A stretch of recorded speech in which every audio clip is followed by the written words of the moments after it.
నమస్తే welcome to V3 news లక్ష్యం సమాజహితం నేను మహేష్ ముందుగా వార్తల్లోని ముఖ్యాంశాలు గృహ నిర్మాణ శాఖపై ముఖ్యమంత్రి జగన్ సమీక్ష వన్ టైం సెటిల్మెంట్ స్కీమ్ అమలుకు ఆదేశాలు జారీ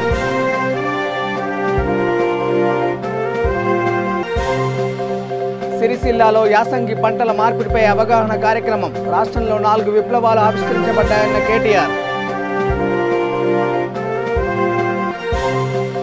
కాణిపాకం వార్షిక బ్రహ్మోత్సవాల్లో ప్రత్యేక ఉత్సవాలు ప్రారంభం ఈ నెల 30వ తేదీ వరకు అంగరంగ వైభవంగా వేడుకలు పాదయాత్రకు శ్రీకారం చుట్టిన వైఎస్ షర్మిల లోటస్ పాండ్లో పోస్టర్ ఆవిష్కరణ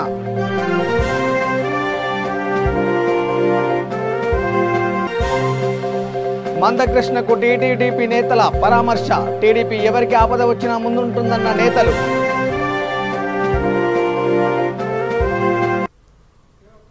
ఇక డీటెయిల్ చూస్తే గృహ నిర్మాణ శాఖపై ముఖ్యమంత్రి వైఎస్ జగన్ తాడేపల్లిలో తన క్యాంపు కార్యాలయంలో సమీక్ష నిర్వహించారు వన్ టైం సెటిల్మెంట్ స్కీమ్పై ముఖ్యమంత్రికి అధికారులు వివరాలు అందించారు ఏపీ హౌసింగ్ కార్పొరేషన్ నుంచి రుణాలు తీసుకున్న వారికి వన్ టైం సెటిల్మెంట్ పథకం వర్తిస్తుంది జగనన్న శాశ్వత గృహ హక్కు పథకంగా పేరు ఖరారు చేసిన అధికారులు పథకం అమలు కోసం రూపొందించిన విధి విధానాలపై సమావేశంలో చర్చించారు ప్రతిపాదనలను సీఎంకు అధికారులు వివరించారు సెప్టెంబర్ 25 నుంచి డేటాను AP housing corporation limited upload చేయనుంది వివిధ సచివాలయాలకు ఈ డేటాను పంపనున్నారు సిబ్బంది క్షేత్రస్థాయిలో పరిశీలన చేపట్టనున్నారు సునాయస గెలుపు తెలుగుదేశం పార్టీ ఎన్నికల బహిష్కరణతో పోటీ నామమాత్రం నిజంగా ఈ పేపర్ పట్టిన పీడన ఇదేమన్నా ఇంత అన్యాయమైన పేపర్లు బహుశా ప్రపంచంలో కూడా ఎక్కడా ఉండవేమో ఈ ఎన్నికల్లోనే కాదు ఇంతకుముందు నేను చెప్పా 2019 ఎన్నికల్లో ఏ రకంగా 86% సీట్లతో మొదలైతే ఎమ్మెల్యేలు ఎంపీలు అయితే 88%తో మొదలైతే ఆ తర్వాత సర్పంచ్ ఎన్నికల్లో ఏదైతే 80% పైచిలుకు సర్పంచ్ ఎన్నికలతో ప్రయాణం అయితే ఆ తర్వాత 81% సర్పంచులతో ప్రయాణం అయితే ఆ తర్వాత మున్సిపల్ ఎలక్షన్స్లో 99% 100%తో కార్పొరేషన్లు మున్సిపాలిటీస్ను గెలవడం అయితే దాని తర్వాత ఇప్పుడు ఎంపీటీసీ జెడ్పీటీసీలు ఏ రకంగా 86% 98%తో ఏ రకంగా అయితే గెలుపు ప్రజలందరి దీవెనలు చల్లని దీవెనలు దేవుడి దయతో కొనసాగుతూ ఉందంటే దాన్ని జీర్ణించుకోలేక ఈ రకమైన రాతలు ఇక్కడ ఆశ్చర్యం కలిగించే విషయం ఏమిటంటే సాక్షాత్తు ఇది పార్టీ సింబల్తో జరిగిన ఎన్నికలు పార్టీ రహిత ఎన్నికలు కాదు పార్టీ సింబల్తో జరిగిన ఎన్నికలు ఇక్కడ ఏకంగా ప్రతి పార్టీ వాళ్ళ ఏ ఫామ్స్ వాళ్ళ బి ఫామ్స్ ఇచ్చి ఆ బి ఫాములు ఆ ఏ ఫామ్స్ ఆధారంగా క్యాండిడేట్లకు పార్టీ గుర్తు కూడా ఇస్తారు ఆ గుర్తు ఇచ్చిన పిమ్మట ఆ గుర్తు మీద ఎన్నికలు జరిగాయి అటువంటి ఎన్నికల్లో ఇంత బాగా ప్రజలందరూ కూడా ఆశీర్వదించి ప్రభుత్వాన్ని దీవిస్తే దేవుడి దయ వల్ల దాన్ని కూడా జీర్ణించుకోలేక ఏ రకంగా వక్ర భాష్యాన్ని వీళ్ళు పాడుతూ ఉన్నారని చెప్పి ఇదే నిదర్శనం కేవలం ఓటమిని కూడా అంగీకరించలేరు దాంట్లో కూడా వక్ర భాష్యం చెబుతూ దాంట్లో కూడా ఒప్పుకునే పరిస్థితి కూడా ఎక్కడా ఉండదు ఇటువంటి అన్యాయమైన ఒక మీడియా సామ్రాజ్యం మధ్యన ఒక అన్యాయమైన ప్రతిపక్షం మధ్యన ప్రజలకు ఏమాత్రం కూడా మంచి చేయడానికి ప్రభుత్వం అడుగులు ముందుకు వేస్తే కూడా ప్రజలకు ఆ మంచి జరగకుండా చూడాలి ఇక రైతు బిడ్డ అయిన కేసీఆర్ ముఖ్యమంత్రి అవ్వడం మన అదృష్టమని రైతు బంధు అనేది దేశంలో ఎవరికి రాని ఆలోచన ప్రధానమంత్రి కూడా ఈ పథకం స్ఫూర్తితో పీఎం కిసాన్ను ప్రారంభించారని మంత్రి కేటీఆర్ అన్నారు రాజన్న సిరిసిల్ల జిల్లా కలెక్టర్ కార్యాలయంలో వ్యవసాయ శాఖ ఆధ్వర్యంలో నిర్వహించిన యాసంగి పంటల మార్పిడిపై జరిగిన అవగాహన కార్యక్రమంలో ఆయన పాల్గొని మాట్లాడారు కర్ణాటకలో బీజేపీ ప్రభుత్వం తెలంగాణలో లాగా పూర్తి ధాన్యంను కొనడం లేదని రైతులకు 24 గంటలు ఉచిత కరెంట్ ఇస్తున్న ఏకైక రాష్ట్రం తెలంగాణని అన్నారు ఒకప్పుడు నీటికి కటకటలాడిన రాజన్న సిరిసిల్ల జిల్లా నేడు నిండుకుండలా మారిందని రాష్ట్రంలో 4 రకాల విప్లవాలు కళ్ళ ముందు ఆవిష్కరించబడ్డాయని తెలిపారు తీసుకోవాల్సిన విషయం ఏం తెలుసు గొప్ప ఉదాహరణ ఏంటి అంటే నిజానికి రాష్ట్రం మొత్తం ఈరోజు అద్భుతంగా వ్యవసాయంలో పురోగతి వస్తున్నప్పటికీ మన జిల్లాని తీసుకుంటే ఒక ఉదాహరణ రాజన్న సిరిసిల్ల జిల్లాని తీసుకుంటే నాకు బాగా గుర్తున్న పరిస్థితి తెలంగాణ రాష్ట్రం ఏర్పడక ముందు ఈ జిల్లాలో వ్యవసాయానికి సంబంధించి 1-2 కాదు ఎన్నో రకాల సమస్యలు ఉండేవి. కరెంట్ ఉండేది కాదు, నీళ్లు లేవు, సాగునీరు లేదు, ఎరువులు టైం దొరికేది కాదు, విత్తనాలకి అవస్థలు, స్టోరేజ్ స్పేస్ లేదు, నేత కార్మికుల ఆత్మహత్యలు, కోవిడ్ రైతుల ఆత్మహత్యలు అన్నట్టు చాలా దారుణమైన పరిస్థితిలో వ్యవసాయం రైతులు మొత్తం రాష్ట్రంలో ఉన్నాం, మా దగ్గర కూడా అదే పరిస్థితి. నాకు ఒక సందర్భం బాగా గుర్తుంది, నేను చాలాసార్లు చెప్తా ఉంటాను, మళ్ళీ ఒకసారి చెప్తా ఉంటాను. ఆనాడు పరిస్థితులు తగినంగా ఉండేదంటే తెలంగాణ రాష్ట్రం ఏర్పడకుండా ఆనాడు గతంలో ఉన్న కాంగ్రెస్ ప్రభుత్వంలో ఇక్కడే మన సిరిసిల్ల పక్కనే ఎంతో దూరంగా వెంకటాపూర్, ఎల్లారెడ్డిపేట మండలం వెంకటాపూర్ అనే గ్రామం. ఆ వెంకటాపూర్ గ్రామంలో రైతులు ఎటువంటి గిడ్డలు ఆనాడు ఎరువుల కోసం నిలబడిన పరిస్థితి. నిలబడి ఆనాడు ఒక దళిత రైతు మునిగి ఎల్లయ్య ఆయన పేరు, ఆయన అక్కడే మూర్చ వచ్చి అదే లైన్ పట్టుకోవాలి చచ్చిపోయిన పరిస్థితి. ఇక్కడ చెప్పాలంటే చాలా కరెంట్ షాక్ కొట్టి చచ్చిపోయిన అర్ధరాత్రి వస్తుందో తెలియదు, కరెంట్ ఎప్పుడు ఉంటుందో తెలియదు, ఎప్పుడు పోతుందో తెలియదు. శ్రీ కాణిపాక వరసిద్ధి వినాయక స్వామి వారి వార్షిక బ్రహ్మోత్సవాల్లో భాగంగా ప్రత్యేక ఉత్సవాలు ప్రారంభమయ్యాయి. ఈ నెల 10వ తేదీన వినాయక చవితి సందర్భంగా ప్రారంభమైన స్వామివారి వార్షిక బ్రహ్మోత్సవాల్లో నిన్నటితో నవరాత్రి ఉత్సవాలు ముగిశాయి. ఈ క్రమంలో అధికార నంది వాహనంపై గణనాథుడు కొలువుదీరి భక్తులను కటాక్షించారు. ఈ నెల 30వ తేదీ వరకు జరిగే ప్రత్యేక ఉత్సవాలకు ఆలయ అధికారులు ఉభయదారులుగా వ్యవహరిస్తారు. ఈ కార్యక్రమంలో ఆలయ ఈవో వెంకటేష్, ఆలయ వేద పండితులు, అర్చకులు, సిబ్బంది, స్థానిక భక్తులు పాల్గొన్నారు.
ఇక వైఎస్ఆర్టీపీ వ్యవస్థాపకురాలు వైఎస్ షర్మిల పాదయాత్రకు సిద్ధమయ్యారు. వైఎస్ రాజశేఖర రెడ్డి పాదయాత్ర ప్రారంభించిన రంగారెడ్డి జిల్లా చేవెళ్ల నుంచి అక్టోబర్ 20న యాత్రను ఆరంభించినట్లు ఆమె తెలిపారు.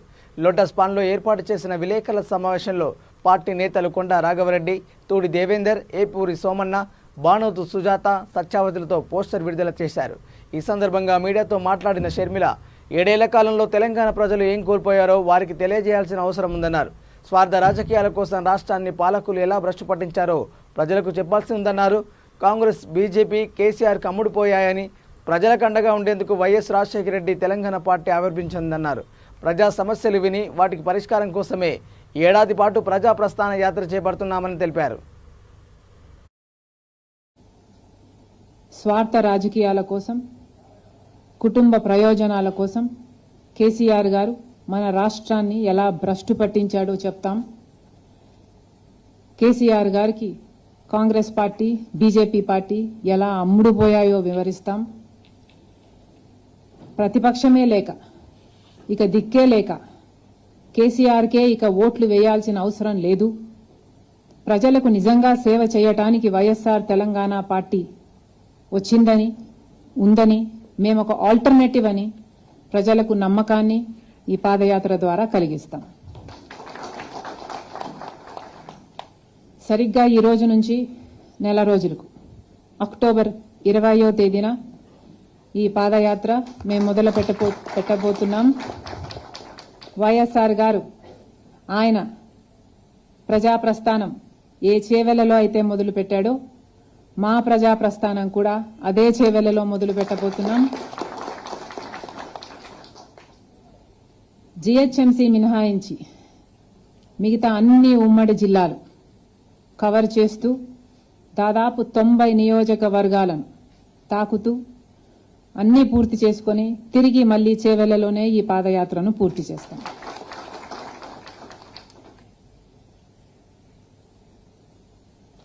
ఇంటికి ఒక ఉద్యోగం అని చెప్పాడు కేసీఆర్ గారు.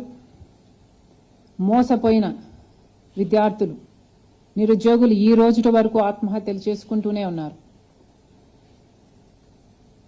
వారి తరపున పోరాడడానికి మేము ప్రతి మంగళవారం నిరుద్యోగ వారంగా ప్రకటించి వారి కోసం నిరాహార దీక్షలు చేస్తున్నాం.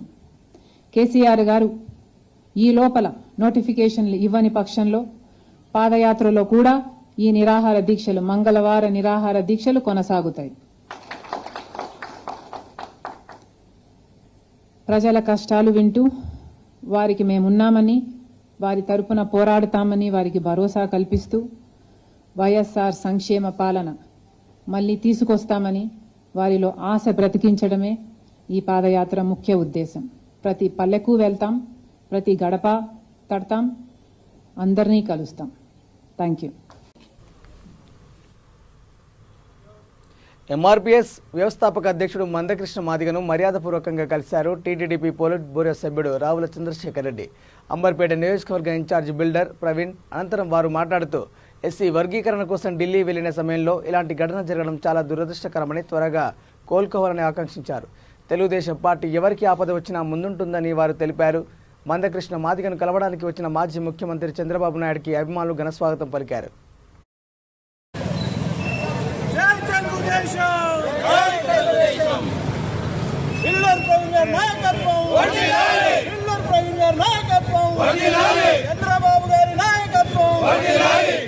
పార్టీ హైదరాబాద్ జిల్లా ఒకంతకు మందకృష్ణ మాదిగ గారు మన నియోజకవర్గంలో ఉండడం సంతోషము. అలాగే ఈరోజు ఆయనను చూసిన తర్వాత చాలా బాధ అనిపిస్తుంది. ఎందుకంటే మా ప్రభుత్వం ఉన్నప్పటి నుంచి కూడా ఆయన ఎన్నో ఉద్యమాలు చేశారు. తెలుగుదేశం పార్టీ ఎల్లప్పుడూ కూడా మందకృష్ణ మాదిగ గారికి అండగా నిలిచినది.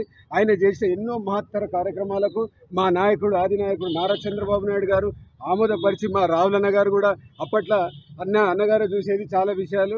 ఆ విషయమై మాకు తెలిసిన తర్వాత మేము వెయిట్ చేస్తూ ఉన్నాం. అన్నగారు చెప్పారు చంద్రబాబు నాయుడు గారు ఆంధ్రలో ఉన్నారు, రావడానికి ఒక 2 వారాలు పడుతుంది. ఈ రోజు ఖచ్చితంగా within like in very short నోటీస్లో మా కార్యకర్తలందరూ కూడా ఓన్లీ 20 నిమిషాల వ్యవధిలోనే ఈరోజు అన్న మందకృష్ణ రావడం జరిగింది. దయచేసి మీరందరూ కూడా తెలుగుదేశం పార్టీ ఎంత బలంగా ఉందో ఈ యొక్క మెసేజ్ ద్వారా మీరందరూ కూడా పత్రికా సోదరులందరూ కూడా తెలియజేయవలసిందిగా కోరుకుంటూ సెలవు తీసుకుంటున్నాను. దురదృష్టవశాత్తు ఆయన గాయపడ్డాం. చంద్రబాబు నాయుడు గారు ఇవాళ ఆయన పరామర్శించడానికి వచ్చినప్పుడు మరి ఆయన ఆరోగ్యం గురించి సవివరంగా తెలుసుకోవడం, కొంతకాలం ఆయనకు రెస్ట్ అవసరం అని చెప్పి కూడా వైద్యులు చెప్పడం జరిగింది. మందకృష్ణ గారు ప్రత్యేకించి ఎంఆర్పిఎస్ ఉద్యమం గత 27 ఏళ్లుగా నడిపించడమే కాకుండా ప్రత్యేకించి ఎవరైతే దివ్యాంగులు ఉన్నారో వాళ్ళ కోసం చేసిన పోరాటాలు సమాజం మర్చిపోలేదు. అదేవిధంగా చిన్నపిల్లలకు ఆపరేషన్ల కోసం, గుండె ఆపరేషన్ల కోసం ట్యాంక్ బండ్ దగ్గర చేసిన ఉద్యమం కూడా ఒక చరిత్రలో గుర్తుపెట్టుకోదగ్గ అంశం. ఆ రకంగా సమాజ సేవలో ఆయన పూర్తిగా నిమగ్నమై ఉన్నాడు. మరి పోరాట యోధునిగా పేరు తెచ్చుకున్నాడు ఆయన. ఎంఆర్పిఎస్ డిమాండ్ను చంద్రబాబు నాయుడు గారు ముఖ్యమంత్రిగా ఉన్నప్పుడు కేటగరైజేషన్ కూడా తెలంగాణ అప్పటి ఉమ్మడి ఆంధ్రప్రదేశ్లో అమలు చేయడం జరిగిందనే విషయాన్ని కూడా ఇవాళ గుర్తు చేసుకోవడం జరిగింది. రాబోయే రోజులలో ఆయన సంపూర్ణ ఆరోగ్యవంతంగా ఉండడమే కాకుండా సమాజం కోసం మరిన్ని సమాజహిత కార్యక్రమాలు చేపట్టాలని చెప్పి చంద్రబాబు నాయుడు గారు ఆకాంక్షించారు. మేమందరం కూడా ఆ రకంగా ముందుగా ఆయన వచ్చి పరామర్శించి అన్ని రకాలుగా ఆయన ఢిల్లీలో పార్లమెంట్ సభ్యునిగా ఉన్నప్పుడు కూడా తరచుగా మేము కలుసుకునే వాళ్ళం. మా ప్రాంతంలో కానీ నేను అసెంబ్లీలో ఉన్నప్పుడు కానీ ఎంఆర్పిఎస్కు సంబంధించిన అన్ని అంశాల మీద మేము పోరాటం చేసినాం. కేటగిరీ నెల్లూరు జిల్లా ఆత్మకూరు మర్రిపాడు మండలంలో టీడీపీ నేతలు రాస్తారోకో చేపట్టారు. టీడీపీ కన్వీనర్ జనార్దన్ నాయుడుపై అసభ్యకరంగా మాట్లాడిన ఎస్ఐ వెంకటరమణను సస్పెండ్ చేయాలని డిమాండ్ చేస్తూ నెల్లూరు ముంబై జాతీయ రహదారిని దిగ్బంధం చేశారు. ఎస్ఐ వెంకటరమణ సమస్యలతో స్టేషన్కు వెళ్లిన వారిపై లాఠీ జులిపిస్తూ దుర్భాషలాడుతున్నారని ఆరోపించారు. వెంటనే ఎస్ఐని సస్పెండ్ చేయాలని డిమాండ్ చేశారు.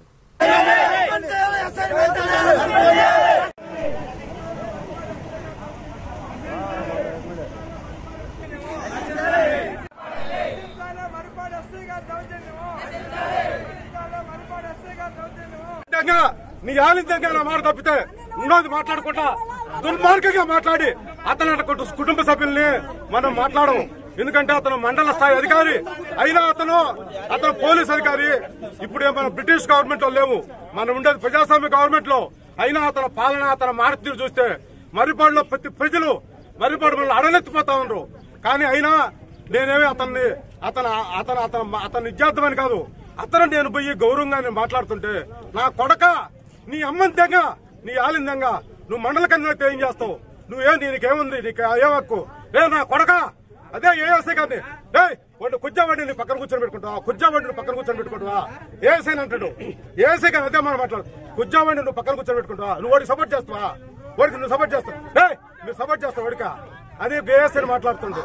అతను ఎస్ఐ, అతను ఒక అధికారా లేకుంటే వాడు ఒక ఈదు రౌడియా? వాడు మారిపోయారు గబ్బర్ సింగ్ అంట. గబ్బర్ సింగ్ అయితేవి గబ్బర్ సింగ్ కూడా సినిమాలో కూడా మాట్లాడుతున్నాడు. అతను దుర్మార్గాలు, అతను నశించాలి.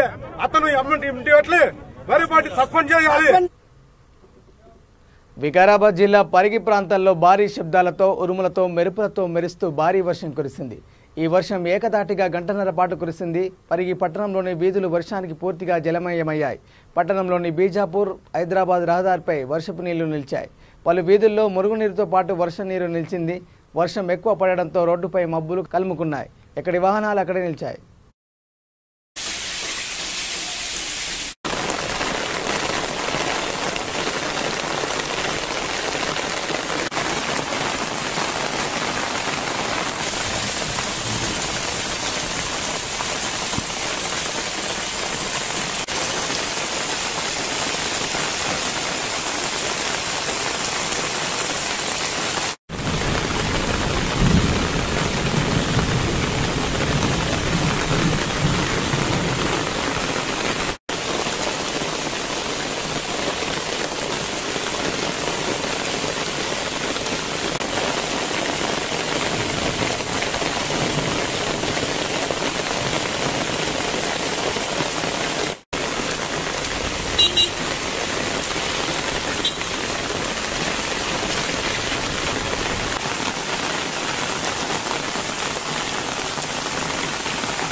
ఇక లక్షలాది రూపాయలు వసూలు చేసి వైద్యం సక్రమంగా చేయకపోవడంతో తమ కుమారుడు మృతి చెందాడంటూ చాదర్ఘాట్లోని తుంబే ఆసుపత్రి ముందు మృతుని కుటుంబ సభ్యులు ఆందోళన చేపట్టారు.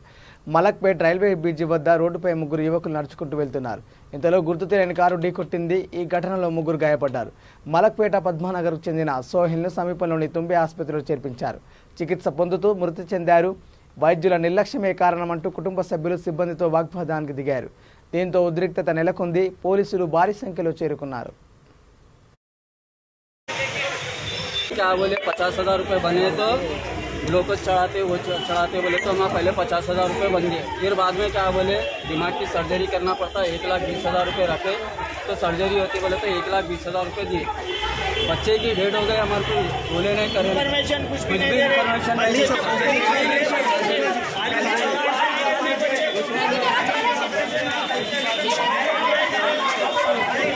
तो भी ठीक है बोल के हम बच्चा हमारा बच जाता ना बोल के हम क्या करें ऑपरेशन करा दिए।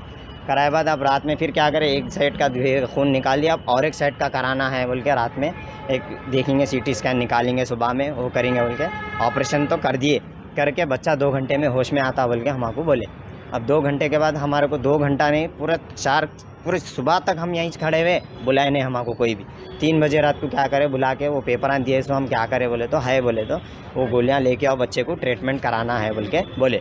3 बजे रात को फिर मैं मेडिकल पे गया, मैच गया मेडिकल पे जाके गोलियां लेके 7,000 चिल्लर की गोलियां हैं, एक्सरे ग्लूकोसा है, इंजेक्शन है, पाइप की नली डालती है वो करते सब करते बोल के लेके गया। कार्टून के साथ लेके जाके अंदर दिया तो जो वार्ड में रहता आदमी उन्होंने क्या करा खाली बुक में भी लिख लेके आप जाओ बोल के बोल दिया। तो मैं बोला बच्चा कहाँ है मैं ज़रा देखना है मेरे को बोले तो बच्चे को टोटल अमाउंट 2.25 लाख रुपये खर्चा हो गया अब तक, पूरा इंटरेस्ट से लाए।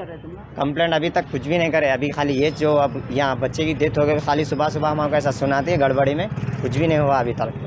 तो हम क्या करें मैं बोला डॉक्टर नहीं है आप गोलियाँ कहीं को लेके आए, कहीं को मंगाए इतनी रात को बोले तो नहीं मंगाना पड़ता ट्रीटमेंट करना पड़ता। तो तुम बोले ना डॉक्टर 11 बजे आते, फिर मिलने भी नहीं दे रहे, फिर डॉक्टर नहीं है, फिर ये गोलियाँ क्या करते बोले तो खाली ऐसा बोल के हमको भेज दिए। अब सुबह तक हम इंतज़ार करे डायरेक्ट बच्चे की डेथ हो गई बोल के बोल दिया हमारे। और डेथ तो बहुत पहले हो गई, हमको खाली बुला रहे इतना खर्चा होता बच्चे को, ये होता पैसे होते घंटे को इतने होते ये होते बोल के खाली पैसे लेते जा रहे। और एक्सीडेंट हो गए 3 दिन हो गया, अभी तक वो एक्सीडेंट वालों को नहीं पकड़े ना कुछ, अभी तक कुछ इन्फॉर्मेशन मिला। एक्सीडेंट हम वो बच्चे होटल को बिरयानी ला लेने घर के लिए खाना लाने जा रहे थे, एक बच्चे के लिए खाना लाने जा रहे थे, 2 जने साथ के संगात दोस्तां साथ गए, उसके संगात रोड क्रॉस हो रहे थे, ला के कार वाला आया 3 जनों को मार दिया, 2 जने पीछे थे बच गए वो लोग। ये 3 जनों को सीरियस देख के वो बच्चा क्या करा ऑटो में बिठा के उस्मानिया को लेके चलेगा। 3 दिन से अब तक कोई कार्रवाई नहीं करे, एक्सीडेंट कार वाले का इन्फॉर्मेशन कुछ नहीं हुआ। పెద్దపల్లి జిల్లా పాలకుర్తి మండలం బసంతనగర్ కేశవరాం సిమెంట్ కర్మాగారంలో ఈ నెల 22న జరగనున్న కాంట్రాక్టు వర్కర్స్ యూనియన్ ఎన్నికల్లో ప్రధాన కార్యదర్శి అభ్యర్థి నగునూరి రమేష్ను అత్యధిక మెజార్టీతో గెలిపించాలని అధ్యక్ష అభ్యర్థి మనోహర్ రెడ్డి కోరారు. తాను బలపరిచిన అభ్యర్థిని గెలిపిస్తే కార్మికుల హక్కుల సాధన ధ్యేయంగా నిరంతరం పాటుపడతానని హామీ ఇచ్చారు. కంపెనీ ప్రధాన ద్వారం ఎదుట మనోహర్ రెడ్డి కార్మికులతో మాట్లాడారు. తాను స్థానిక రైతు బిడ్డనని, నేడు పర్మనెంట్ గుర్తింపు సంఘానికి అధ్యక్షుడిగా కొనసాగుతున్నానని, రానున్న ఎన్నికల్లో తమ ప్యానల్ను గెలిపిస్తే అటు కార్మిక సమస్యలు ఇటు కాంట్రాక్టు కార్మికుల సమస్యలు ఏకకాలంలో పరిష్కరించేందుకు అవకాశం ఉంటుందని కార్మికులకు వివరించాడు. కార్మికులను గోస తప్పకుండా కాంగ్రెస్ నాయకులకు, ఈ చుట్టూన్న కాంగ్రెస్ నాయకులకు, సర్పంచులకు, ఎంపీటీసీలకు మన అధ్యక్షుల వారికి తప్పకుండా కలగాలి మన గోస, మన ఉసురు కలిగి వాళ్ళు ఇప్పటికే పోవాలి. కాంగ్రెస్ అనేది జాడకుంటుండాలి. దయచేసి ఈ 22వ తారీఖు నాడు జరగబోయే ఎలక్షన్ల ఆటో గుర్తుకు ఓటేసి నన్ను భారీ మెజార్టీ తోటి గెలిపిస్తే మా అధ్యక్షుల వారి అడుగుదాడల్లో నీతి నిజాయితీగా ఖచ్చితంగా మీ అందరికీ తప్పకుండా ఇప్పటి వరకు మీకు ఏమైతే అన్యాయం జరిగిందో ఆ అన్యాయాన్ని తప్పకుండా భర్తీ చేస్తామని మీకు అందరికీ తప్పకుండా హామీ ఇస్తున్నా. ఇప్పటి వరకు చాలా మంది గోస పడుతున్నారు, పాపం ఒక్కొక్కరైతే ఏడుస్తున్నాను. ఇక్కడ మీ గోస తప్పకుండా జరగాలి. ఈ గోస ఎవరికి జరగాలంటే తప్పకుండా ఇప్పుడున్న వర్కింగ్ బేసిక్ విధానం ఖచ్చితంగా రద్దు చేపిస్తాం. కాంట్రాక్ట్ లేబర్ నుండి పర్మనెంట్ అయ్యే విధంగా చర్యలు తీసుకుంటాం. ఏదైనా మేము మాట్లాడినామంటే చెప్పిందే చేస్తాం, చేసిందే చెప్తాం. ఈ చెప్పిన నేను ఏదైతే చెప్తా ఉన్నానో ప్రతి గ్రామంలో చెప్తా ఉన్నానో మీ కార్మికుల సమక్షంలో ఇవిని డబ్బా కొట్టే వ్యక్తులు మీరు, డబ్బా కొట్టే వ్యక్తులు మీరు. నీ గ్రేడ్ అంటే తెలియదు, ఇంక్రిమెంట్ అంటే తెలియదు, బేసిక్ అంటే తెలియదు, 3 years పీరియడ్ అంటే తెలియదు, 61 సంవత్సరాలు అంటే తెలియదు, మీకు వారసత్వం అంటే తెలియదు. ఏదైనా మేము మాట్లాడిన తర్వాత నేను స్టార్టింగ్ నుంచి మాట్లాడుతూ ఉంటే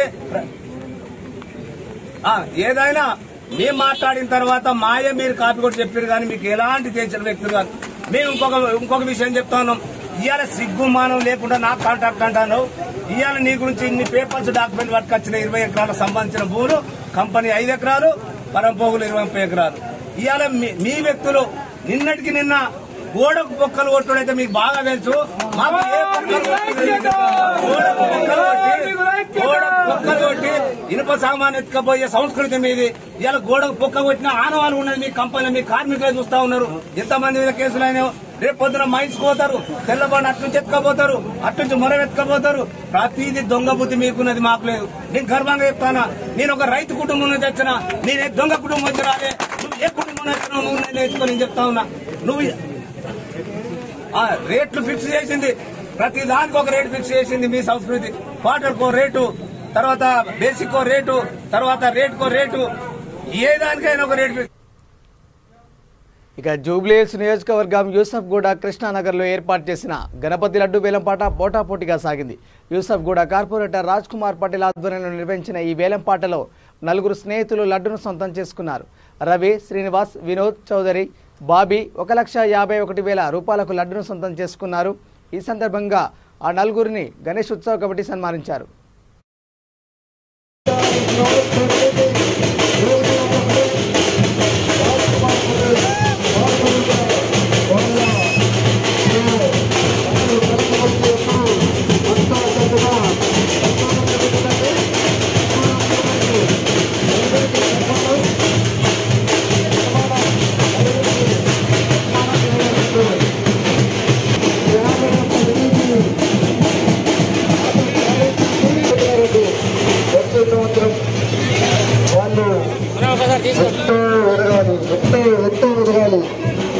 ఎంతో మంచి జరగాలి.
బులెటిన్ ముగించే ముందు హెడ్లైన్స్ మరోసారి. గృహ నిర్మాణ శాఖపై ముఖ్యమంత్రి జగన్ సమీక్ష, వన్ టైం సెటిల్మెంట్ స్కీమ్ అమలుకు ఆదేశాలు జారీ.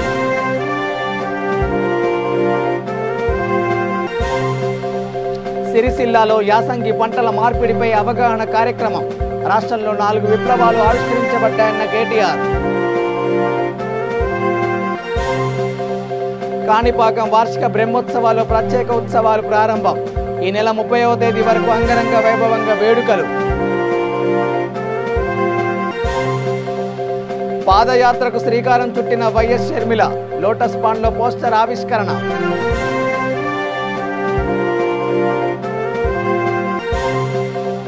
మందకృష్ణకు టీటీడీపీ నేతల పరామర్శ, టీడీపీ ఎవరికి ఆపద వచ్చినా ముందుంటుందన్న నేతలు.